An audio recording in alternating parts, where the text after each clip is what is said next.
एक बलपत्र अशोक सुंदरी वाली जगह पर समर्पित करूंगी। 9 दिन का एक नियम धारण करो और 12वें या 15वें दिन आप देखिए आपका जो दुख है मेरा बाबा उसको काट कर ही रहे।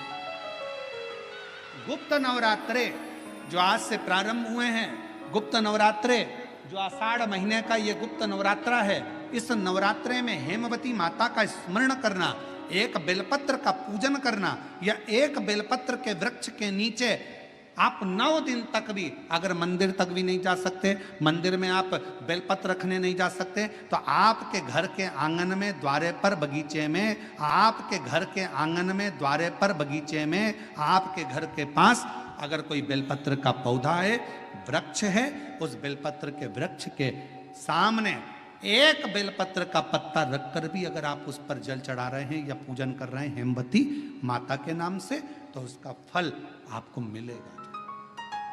और मान लो बेलपत्र का वृक्ष भी नहीं है, हम मंदिर भी नहीं जा सकते, हम कहीं नहीं जा सकते, घर से बाहर कैसे निकलें, पानी तेज है, जलवृष्टि हो रही है, बहुत सा पानी है, तो क्या करें?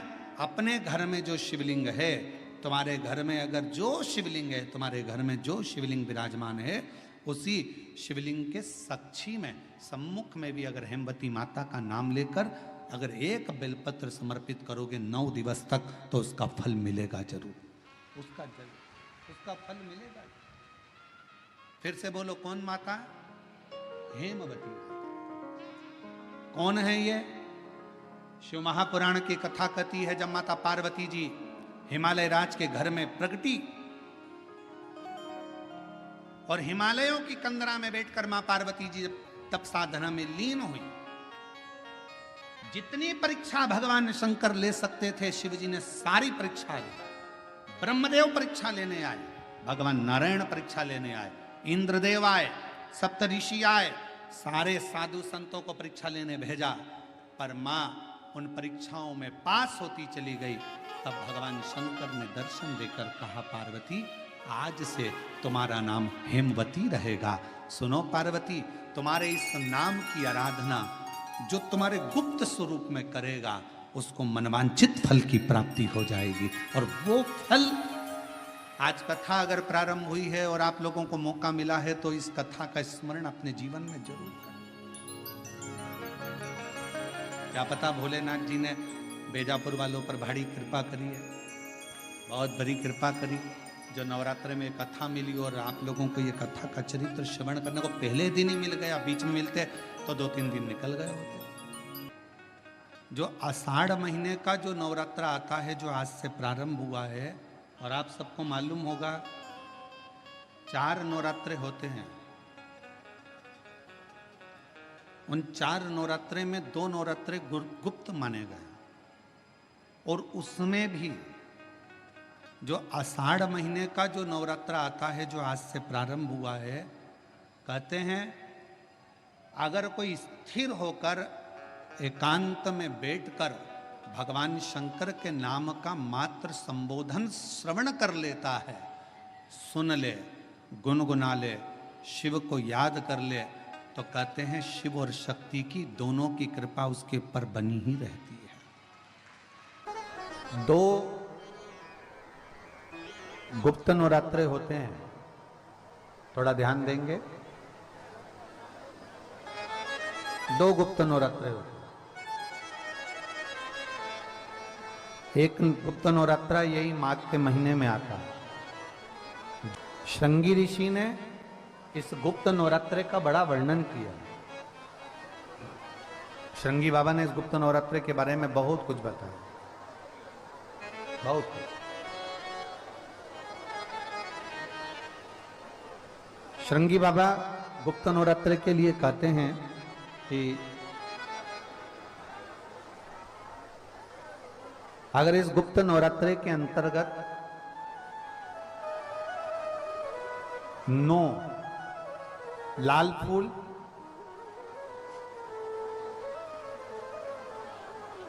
और 5 श्वेत पुष्प, ये दोनों लोग कहते हैं गुप्त नवरात्रे में हम देवी की आराधना करें, गुप्त नवरात्रे में हम भगवान की आराधना करें, पर शिव महापुराण की कथा कर रही है, भगवान शंकर का चरित्र कथा है। अगर आपने देवी भागवत का स्मरण किया हो या भगवान शिव की एक पवित्र आनंदमय कथा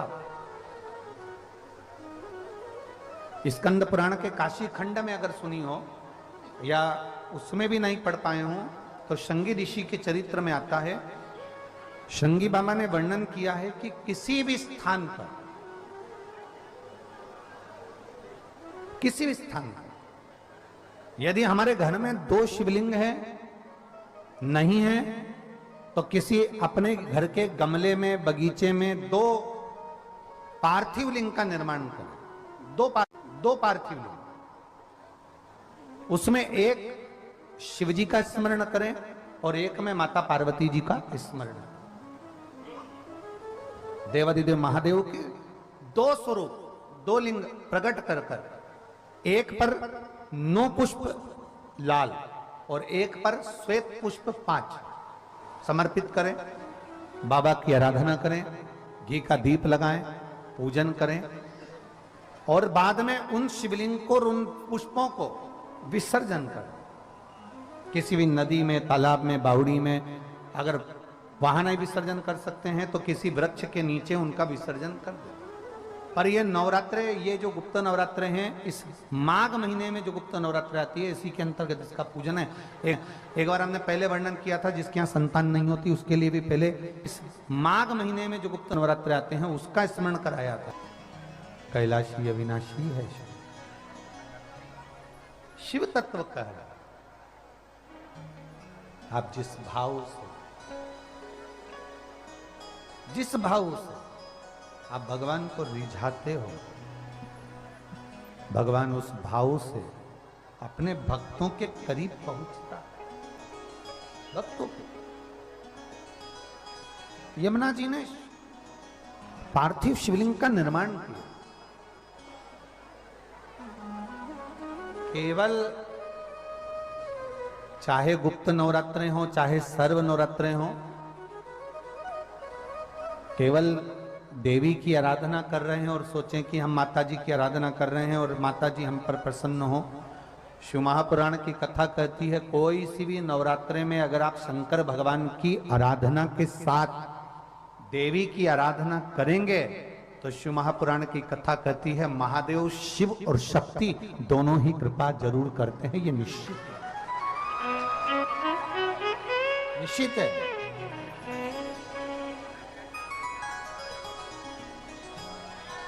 केवल एक शिव की आराधना कर लेना या शक्ति की आराधना कर लेना, हम शिव और शक्ति की दोनों की आराधना एक साथ करें। हम शिव और शक्ति की दोनों की आराधना, दोनों की आराधना, और हम तो दिन भी मौका लग जाए कभी नवरात्रे पढ़े, चाहे गुप्त नवरात्रे हो चाहे संपूर्ण विश्व को ज्ञात चैत्री और कुंवार के नवरात्रे हो, हर नवरात्रे में आप एक विशेष ध्यान रखें प्रत्येक नवरात्रे में कि हमें शंकर भगवान के शिवलिंग की पूजन करनी। और एक और बात समझ लें, 2 शिवलिंग का निर्माण नहीं भी कर सकते हैं तो एक शिवलिंग का निर्माण करें और उस शिवलिंग के पास में ही एक छोटा सा मिट्टी का ढेला रखकर मां जगत जननी जगदम्बा का भी पूजन कर सकते। आपको नहीं बनाना 2 शिवलिंग, तो एक शिवलिंग, एक मिट्टी का थोड़ा सा। ऐसा नहीं है कि मेरी माता दुर्गा भवानी पिंडी के रूप में नहीं पूजाती है। अगर मेरी माता पिंडी के रूप में नहीं पूजाती तो वैष्णो देवी में 3 पिंडियां विराजमान नहीं हो पाती। जितने जितने शक्तिपीठ हैं, आप प्रत्येक शक्तिपीठ में दर्शन करने के लिए जाएंगे तो वहां पर भी आपको पिंडी का दर्शन होता ही है। प्रत्येक शक्तिपीठ, ऐसा नहीं कि मेरी मां पिंडी के रूप में फिर पूजाती नहीं है, वो भी पूजाती। आप जिस भाव से भजेंगे, जैसे हम कहते हैं हमारे शहर में, हमारे सीहोर नगर में कुबेरेश्वर धाम कंकर शंकर की भूमि है, मतलब वहां जो गया है वो कंकर शंकर की आराधना करने के लिए गया है, कंकर शंकर की पूजन करने के लिए गया। आपके घर में पितृदोष है, आपको ऐसा महसूस होता है, आपको लगता है, तो किसी भी नवरात्रि के पहले जो अमावस्या पड़ती है, गुप्त नवरात्रि, तो अंदाजा लगाइए।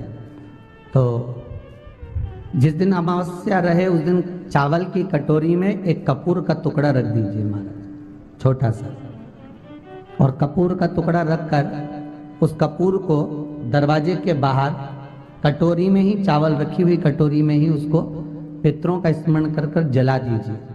और जलाने के बाद उस चावल को कहीं भी किसी भी वृक्ष की छांव में पक्षियों के लिए डाल दीजिए।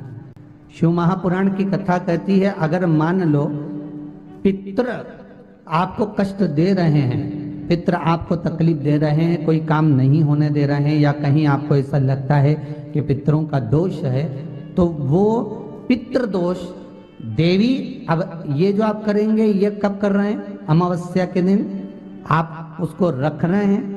अमावस्या के दिन उसको रखकर रात भर आपने रखा कपूर के साथ में, सुबह एकम पड़ गई, नवरात्रि लग गई, उसी दिन उसको जलाकर आपने पटक दिया। अर्थात उससे देवी और पितृ इन दोनों का आशीर्वाद जो प्राप्त होता है, तो घर में से पितृदोष समाप्त होकर लक्ष्मी की वृद्धि प्रारंभ हो जाती है, कार्य में सिद्धता आ जाती है। मान लो अगर पितृदोष है तो करो, नहीं है बड़े अलमस्ती से रहो। तो जिस व्यक्ति का कोई कार्य सिद्ध नहीं हो रहा है, कोई कार्य अटक गया है, मिलन नहीं हो रहा है, कोई अदालत तक में बात पहुंच गई है और मालूम पड़े संबंध टूटने वाला है, लग रहा है कि ये ससुराल वाले नहीं रख रहा है, या लग रहा है कि ये संबंध हमारा खराब होने वाला है, उस व्यक्ति को ये व्रत 9 दिन के धारण कर लेना चाहिए, जो माता जानकी जी ने वाल्मीकि बाबा से पूछ कर करा था, जो माता सीता जी ने वाल्मीकि बाबा से पूछ कर करा था। तो वाल्मीकि बाबा ने कहा, जानकी अये सीते सुनो, एक व्रत है, एक उपवास है, एक व्रत है, एक साधना है, अगर वो तुम कर लोगी 9 दिन तक, तो ये पक्का है कि तुम्हारे पति का दर्शन तुम्हें हो जाएगा, तुम्हारे पुत्रों को भी तुम्हारे पति का दर्शन हो जाएगा, उनके पिता का दर्शन। ठीक है, क्या उपाय? कहा शिव मंदिर में जाइए, पहले दिन 9 फूल कमल के हों, जो मिल जाए, परंतु एक जैसे फूल होना चाहिए। ये नहीं कि आज तुमने गुलाब का चढ़ाया, कल कमल का चढ़ा दिया, परसों गेंदा का चढ़ा दिया, नरसों चमेली का चढ़ा दिया, फिर रात रानी का चढ़ा दिया, ऐसे फूल ना चढ़ाए, एक जैसे फूल 9 दिवस तक। सीते हे जानकी, हे पुत्री, शिव मंदिर में जाकर अपने पति का स्मरण कर कर, कार्य का स्मरण कर कर 9 फूल प्रथम दिन घी का दिया लगाकर आप भगवान शंकर को कामना कर कर समर्पित करती हो। दूसरे दिन वही फूल दुगने हो जाना चाहिए, 18। तीसरे दिन फिर 9 जोड़ लो, 27, फिर 9 जोड़ लो, फिर 9 जोड़ लो, जोड़ते जोड़ते 90 दिन 81, कितने हो गए? ऐसे पुष्प शंकर भगवान को समर्पित करना। 10वां दिन होगा, पुत्री शिव कृपा करेंगे और तुम्हें अपने पति का दर्शन जरूर होगा। कर सकती हो?